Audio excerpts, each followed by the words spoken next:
Giornate da bollino rosso per il grande caldo, temperature elevate al di sopra dei 30 gradi, aumentate le presenze di personale sanitario per il pronto soccorso di Lavagna.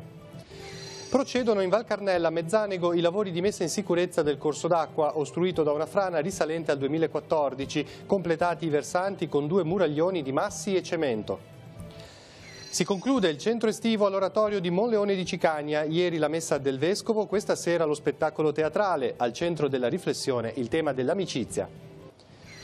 Una fiaba che racchiude una critica ai poteri forti. È Il Drago, l'opera di Eugeni Schwartz, che sarà portata in scena a Rapallo dal Portico di Salomone giovedì sera. I fondi destinati ad Aleppo.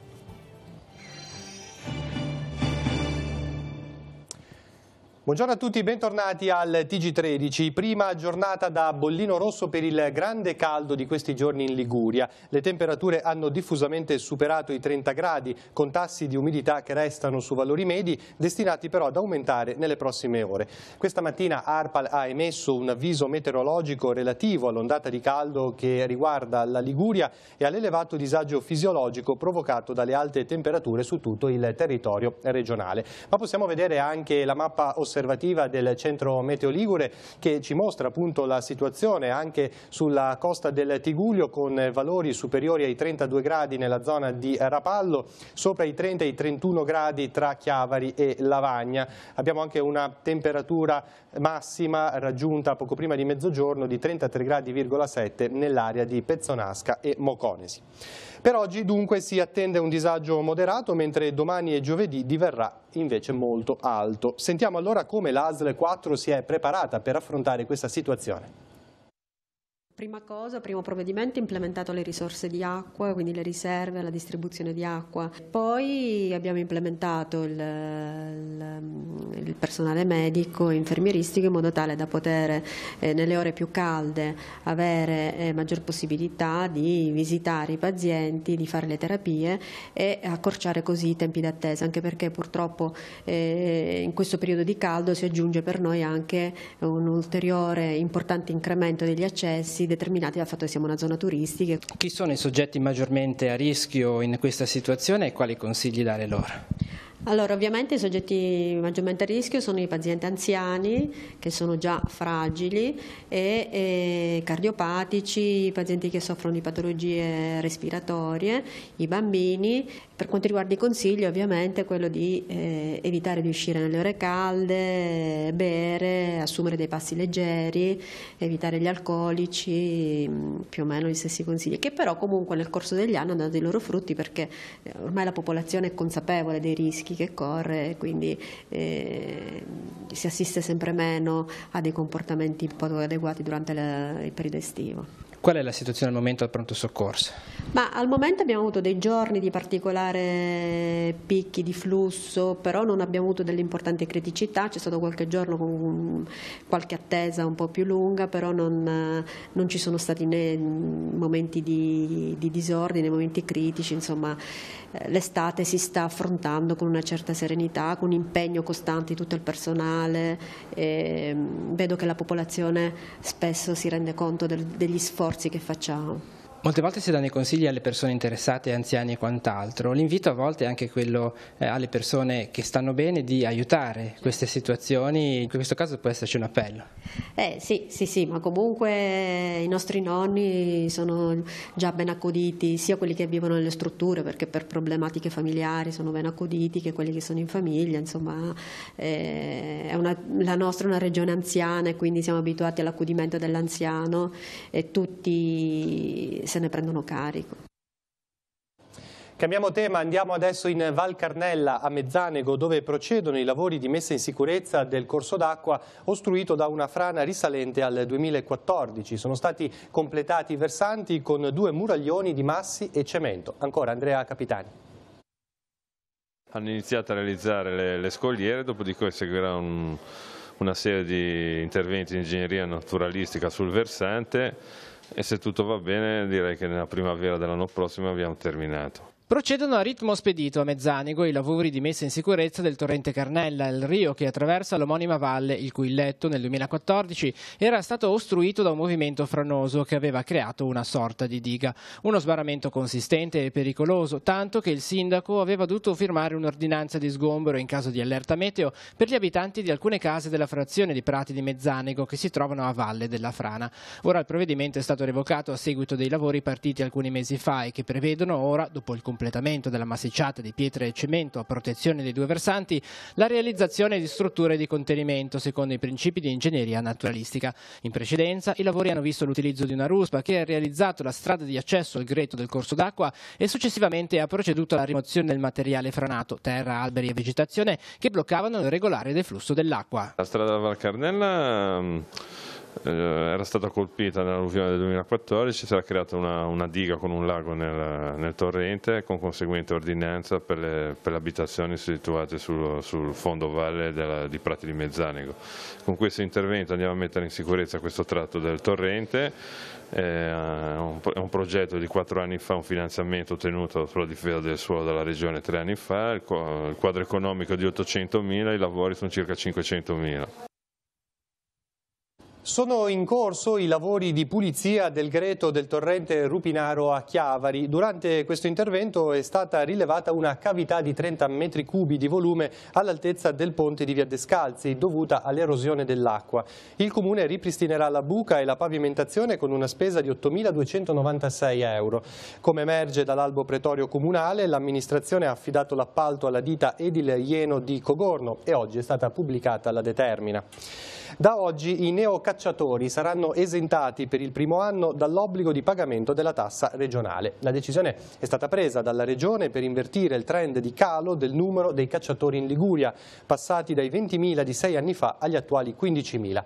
Ogni anno, spiega l'assessore Stefano Mai, in Liguria vengono abilitati circa 200 neocacciatori e l'importo della tassa è di circa 90 euro. Dunque la Regione preferisce rinunciare ad un introito di circa 18.000 euro annui per incentivare l'attività e il ricambio generazionale. I cacciatori, dice ancora Mai, sono fondamentali per la tutela delle biodiversità, del territorio e delle attività agricole. Siamo ora all'informazione religiosa. Si è conclusa l'esperienza estiva per 114 giovani coinvolti all'oratorio di Monleone di Cicagna. L'amicizia è stato il filo conduttore del mese, coinvolti anche 30 animatori e numerosi volontari. Ieri c'è stata la messa del vescovo, sentiamo. È scritto anche in giapponese, Amicizia, perché una delle storie sulle quali i ragazzi hanno riflettuto era ambientata nella terra del Sollevante. Il tema ha fatto da filo conduttore per tutto il mese in oratorio a Monleone di Cicagna.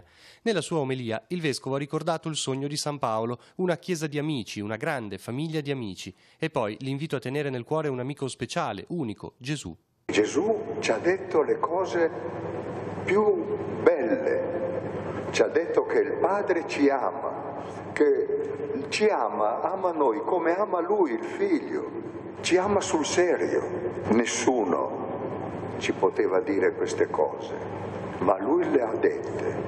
E non basta, ha detto non c'è un amore più grande di questo, dare la vita per i propri amici.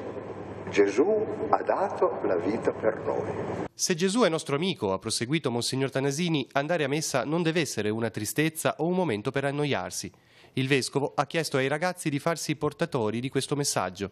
Voi giovani, voi piccoli, fate in modo che sia sempre un momento di gioia. Perché? Perché incontriamo l'amico che ci parla, che continua a parlarci e continua a darci se stesso. I ragazzi del centro estivo di Monleone hanno capito il valore dell'amicizia e i canti della messa sono stati proprio espressione di gioia. È stato un mese intenso per tanti giovani e per i loro animatori. Devo dire che è tanti anni che ormai c'è questa esperienza e anch'io sono tanti anni che faccio l'animatore, ma ogni anno è sempre un'emozione nuova, è come se fosse sempre la prima volta. Arrivi a fine mese che ovviamente la stanchezza la inizi a sentire, però ti lascia sempre un'emozione non da poco, ecco. Atto conclusivo dell'estate all'oratorio sarà lo spettacolo teatrale di questa sera, in programma alle ore 20:30 al Cinema Teatro di Monleone. I bambini porteranno in scena un piccolo musical sul tema dell'amicizia, preparato durante questo mese attraverso laboratori e tante prove. L'ingresso è libero. Andiamo ora sul sito della Radio Vaticana. Oltre 60.000 ministranti si stanno preparando all'incontro con Papa Francesco. Grande gioia ed entusiasmo dunque in queste ore per le strade di Roma. I ragazzi provenienti da tutto il mondo incontreranno il Papa in piazza San Pietro nell'ambito del loro 12° pellegrinaggio internazionale. Si tratta di ragazzi di età compresa tra i 13 e i 23 anni. Domani dunque, tra l'altro, il Papa riprende le udienze generali, dunque ci sarà un grande momento di incontro, di possibilità di ascoltare le parole di Francesco, ma anche oggi pomeriggio ci sarà grande festa a Roma e l'incontro con Papa Francesco. Telepace sarà in diretta a partire dalle 16:30 sul canale 15 di Telepace. L'arrivo del Papa è previsto intorno alle ore 18. Cambiamo tema, siamo alla cultura, parliamo di una fiaba per bambini che racchiude però una critica ai poteri forti. È il Messaggio del drago, opera dello scrittore russo Eugeni Schwartz, che sarà portata in scena a Rapallo dalla compagnia Il Portico di Salomone. L'appuntamento è per giovedì 2 agosto alle 21:30 a Villa Tiguglio. Abbiamo intervistato 3 giovani attori. In che cosa consiste l'opera Il Drago che porterete in scena i primi di agosto? Sì, l'opera Il Drago è stata scritta nel 1944 dall'autore russo Eugeni Schwartz e narra le vicende di una città soggiogata ormai da generazioni al potere di un drago che tiraneggia su di essa. Di fronte alla rassegnazione del popolo nei confronti di questo potere, irrompe un imprevisto che è l'arrivo del prode cavaliere Lancellotto, che spinto dai suoi ideali, diciamo, di cavalleria e dal suo amore per la bella Elsa, decide di sfidare il drago a combattimento. Quindi quale vuole essere il messaggio di Schwartz? L'autore ci tiene a sottolineare che il potere non riguarda solamente gli altri o i potenti della terra, ma è un tema che riguarda ciascuno di noi. Per un vero cambiamento della società sarà necessario prima di tutto un lavoro su se stessi, un cambiare se stessi. È un tema molto attuale anche al giorno d'oggi, non solo quindi riferito alle dittature degli anni 40. Che lavoro di preparazione c'è stato dietro? Ormai sono tanti mesi che ci lavoriamo, perché da ottobre che è cominciato il lavoro, che ha coinvolto un gruppo di 36 ragazzi attori più una decina di adulti, di nostri amici adulti, che ci hanno aiutato con tutta la parte organizzativa e anche burocratica per quanto riguarda la messa in scena che porteremo il 2 agosto. Ci ha impegnato tutti per 2 sere a settimana, si è venuta anche a creare una sinergia, un'amicizia anche fra tanti sconosciuti, perché ormai, avendo noi una storia di 8 anni, di anno in anno abbiamo sempre maggiori richieste di partecipazioni sia come attori che come proprio aiuti esterni e collaborazioni allo spettacolo. Il ricavato come sarà utilizzato? Il ricavato della serata, come ormai da 2 anni, sarà devoluto per le opere di padre Ibrahim ad Aleppo. Ormai con padre Ibrahim è nata un'amicizia e quindi anche quest'anno ci teniamo a sostenere quello che lui sta facendo insieme agli altri francescani in Siria. La compagnia teatrale I Senza Pretese di Sestri Levante ha portato in scena nei giorni scorsi la commedia teatrale Gevöhnbrot de Fantasia. La serata si è tenuta al Teatro di Casa Caritas in via Marana a Chiavari, vedete le immagini. Gli attori stanno calcando diversi palchi del territorio, ma l'appuntamento di sabato scorso era dedicato a Telepace. I fondi sono stati infatti devoluti alla nostra emittente. La commedia ruotava sulle divertenti vicende di una famiglia genovese che decide di partire per le vacanze. Un grazie dunque agli attori che da tempo si preparavano alla messa in scena dello spettacolo con un pensiero alla nostra emittente. Un uomo proprio inaffidabile. E ora torniamo a Sestri Levante, dove si è svolta l'edizione 2018 della Barcarolata con tante novità. I dettagli sui vincitori nelle interviste con le immagini. L'imbarcazione dedicata ai Kiss ha vinto l'edizione 2018 della Barcarolata di Sestri Levante. Allestita dagli amici del quartiere di Pila, è stata la più votata dalla giuria tecnica, seduta su una chiatta galleggiante, e da quella dei bambini. Al secondo posto i Grandi di Spagna. La terza imbarcazione premiata invece presentava una simpatica tartaruga. Una volta annunciata la vittoria, i ragazzi di Kiss Me Pila si sono concessi un tuffo in baia. È stata un'emozione indescrivibile, perché ogni anno noi ci riproviamo, cerchiamo di migliorarci ogni volta e finalmente è arrivato quel riconoscimento che è da tanto che aspettiamo. Sono contento, voglio ringraziare Francesco che ci ha aiutato molto in questa riuscita, e poi anche i nostri genitori che comunque l'ultimo giorno ci danno sempre quella spinta in più. Io la vorrei dedicare ai miei compagni di avventura, Jimmy, Leo e Simo, perché ci sopportiamo, ci vogliamo un sacco bene e ce l'abbiamo fatta. A detta degli organizzatori e dei presenti, la 25esima edizione della Barcarolata è stata un successo, dalla conduzione del comico Enzo Paci al concerto di Napo sino allo spettacolo pirotecnico conclusivo. Grande soddisfazione dunque per la Lega Navale e per il gruppo Flying Donkeys che quest'anno ha curato la parte artistica. È solo l'inizio di un rinnovamento che arriverà negli anni prossimi. Abbiamo visto tante novità, a cominciare dal palco in acqua, lo spettacolo musicale a sorpresa, quella è stata una chicca che penso sia piaciuta a tutti, e uno spettacolo pirotecnico forse tra i più belli di sempre, con lo sforzo che è stato portato anche dalla ditta incaricata, che effettivamente l'ho visto io adesso, avevo visto una simulazione veramente spettacolare. Tantissimo pubblico, bellissime barche, i fuochi meravigliosi, la performance musicale di Napo e la sua band di altrettanto livello, quindi non posso che ritenermi soddisfatta. È stato un piccolo intervento per quest'anno e direi che è riuscito pienamente. Continua la raccolta di solidarietà portata avanti dalla banda di Rapallo a sostegno del complesso bandistico Città di Norcia, in forte difficoltà dopo il terremoto dell'ottobre 2016. In occasione del concerto proposto questa sera alle 21:30 in piazza Davico a Rapallo, diretto dal maestro Daniele Casazza, saranno raccolte offerte che gli stessi componenti del sodalizio porteranno a Norcia il 15 e il 16 settembre, insieme a quelli della banda Giovanni XXIII di Ceranesi, altra sostenitrice dell'iniziativa. Linea alla rassegna stampa, vediamo i titoli dei quotidiani in edicola quest'oggi, poi ci ritroviamo con gli ultimi aggiornamenti.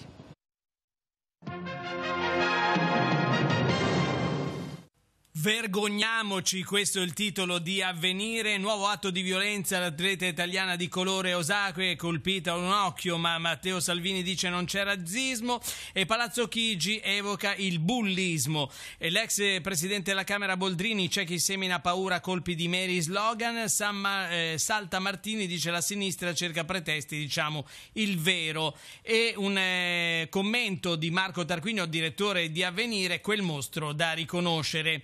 Migranti, schiavi, non voltiamoci, richiamo di Mattarella, Presidente della Repubblica, serve cooperazione. Il vertice tra Trump e Conte, una cabina di regia USA Italia sulla Libia. E poi sotto, dal mare all'Appennino, la Val di Vara si candida a sesta terra di Liguria. Vediamo all'interno di Avvenire un reportage piuttosto lungo sulla Val di Vara che vuole diventare la sesta delle 5 terre per unire mare Appennino Ligure. Arrivano 500.000 euro dall'Unione Europea. Una rete di sentieri può offrire un'alternativa di qualità ai borghi patrimonio dell'UNESCO ormai soffocati dal turismo. Qui il valore è la natura e ogni progetto fa l'eco. E poi Don Sandro, prete contadino, il nostro tesoro è nel bosco. Don Lago Marsini vede la risposta allo spopolamento dei paesini nel recupero delle radici storiche e culturali della zona. Così si crea una cooperazione.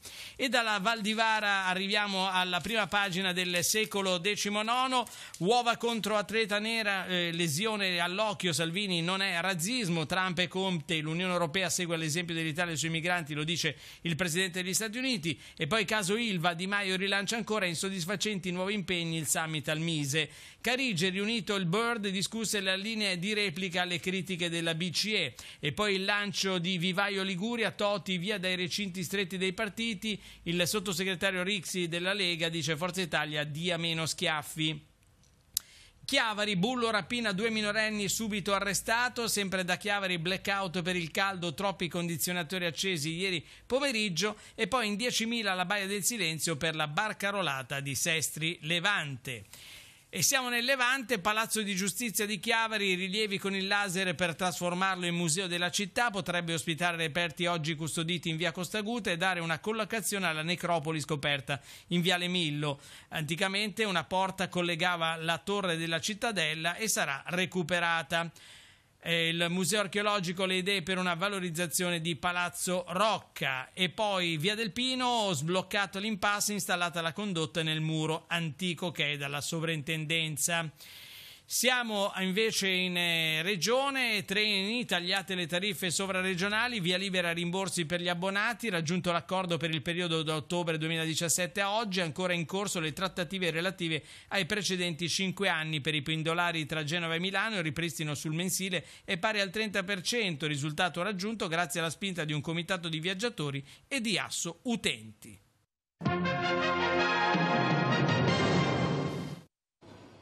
Subito in redazione per le ultime novità con Andrea Capitani. A te Andrea. Grazie Maurizio, buongiorno a tutti. La cronaca, un 41enne genovese già conosciuto alle forze dell'ordine è stato arrestato per spaccio di droga. I carabinieri della stazione di Recco, a conclusione di un servizio mirato al contrasto dello smercio di stupefacenti, lo hanno trovato in possesso di 1,3 kg di hashish suddiviso in 13 panetti da 100 grammi ciascuno, che erano contenuti in un borsone da palestra. L'uomo arrestato è stato associato alla casa circondariale di Marassi a Genova a disposizione dell'autorità giudiziaria. È tutta della linea. Grazie Andrea, ancora una notizia prima di chiudere. Sono aperte le iscrizioni al bando per l'ammissione ai nuovi corsi di laurea per infermiere e fisioterapista che partiranno in autunno nella sede del Polo Didattico Universitario attivo al Villaggio del Ragazzo di San Salvatore di Cogorno. Le domande dovranno essere presentate esclusivamente via internet entro le ore 12 di giovedì 23 agosto, utilizzando il portale studenti dell'Università di Genova sul sito studenti.unige.it. Copia del bando si trova anche sul sito istituzionale della ASL 4. Termina qui il nostro telegiornale, ci ritroviamo questa sera. Vi ricordo la diretta da Roma per l'incontro del Papa con i ministranti a partire dalle 16:30 e fino alle 20:30, quindi presumibilmente la prima edizione del telegiornale dovrebbe essere proprio quella delle 20:30. Per tutti gli altri aggiornamenti continuate a seguirci sul sito www.teleradiopace.com. Grazie per l'attenzione e buon proseguimento di giornata.